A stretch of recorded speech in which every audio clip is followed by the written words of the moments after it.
Un autre pionnier de la kinésiologie, le Dr. Ralph Pfaffenberger, un Américain, encore une fois épidémiologiste, un gars qui aimait les mathématiques et qui travaillait à l'université Harvard, une université que tout le monde connaît, presque aussi prestigieuse que l'Université de Montréal. Alors, Pfaffenberger est bien connu, s'est démarqué par quelques études. La première célèbre qu'il a effectuée avec les débardeurs du port de San Francisco. Okay? Il a suivi des débardeurs pendant 16 ans et il a classé les débardeurs en 2 catégories. Alors, ceux qui avaient un job relativement sédentaire, okay? Plus là, écrire des choses sur le bord, remplir les papiers, et les débardeurs qui travaillaient fort, en tout cas au moins 1000 kilocalories de plus par jour que les débardeurs qui étaient plus secondaires. Alors, ils ont suivi pendant 16 ans. Là-dessus, il y en a 291 qui sont morts. Okay, donc, ils suivaient, lui, les décès par maladie coronarienne.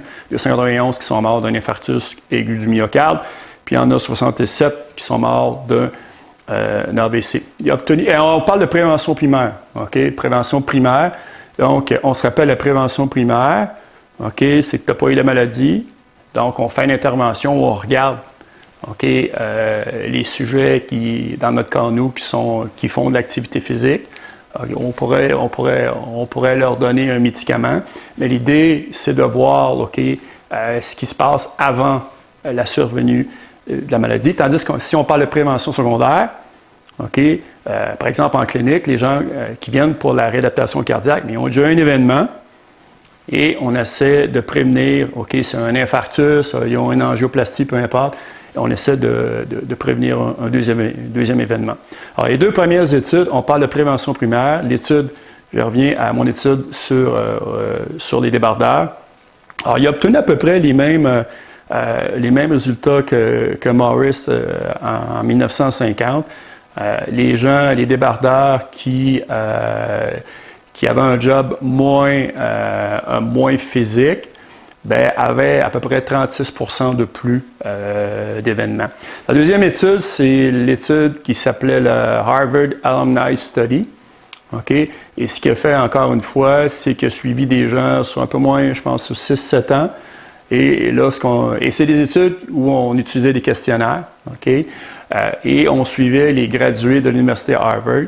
Et là, ce qu'on observait, c'est que les gens qui pratiquaient des exercices physiques vigoureuses, on parle d'en haut de 6 mètres, OK? Et à ce moment-là, ben, il a observé, encore une fois, en prévention primaire, moins d'événements. Dans cette étude-là aussi, ce qu'on a pu prouver, et ça, c'est intéressant, dans ce temps-là, on ne savait pas, OK? Il y avait des gens là-dedans qui étaient des anciens sportifs de haut niveau, qui avaient pratiqué à l'université, et ce que lui a démontré, c'est que le passé athlétique, OK, aucun effet. Si tu arrêtes d'être actif, même si tu as un passé athlétique, ça n'a pas d'effet, c'est annulé. Donc, on termine avec notre ami, le Dr. Ralph Pfaffenberger. Ce qu'il a fait, c'est qu'il a pris son immense banque de données des étudiants d'Harvard, puis il a pris une sous-cohorte de gens qui avaient déjà eu un événement coronarien. Alors, on voulait voir si un mode de vie actif, en fait, l'exercice pouvait avoir un effet, pouvait prévenir la survenue d'un deuxième événement. Donc, on parle de prévention secondaire. On veut prévenir un deuxième événement. Alors, ce qu'il a trouvé, lui, ce qu'il a fait, c'est qu'il a pris les gens qui dépensaient plus de 2000 kilocalories par semaine dans les activités vigoureuses à des gens qui dépensaient moins de 2000 kilocalories par semaine dans les activités physiques vigoureuses. Et on voit qu'il y a une différence ici, une différence notable. Il y a un risque relatif chez les gens qui sont moins actifs, qui s'entraînent moins. Ils ont un risque relatif là, de 1,42. Donc 42 % de plus de chances d'avoir un deuxième événement. Alors, Pfaffenberger, en ces années-là, a continué, en fait, a vraiment ouvert la porte là, à ce qu'on appelle maintenant la réadaptation cardiaque. Peut-être quelque chose que vous allez voir en clinique.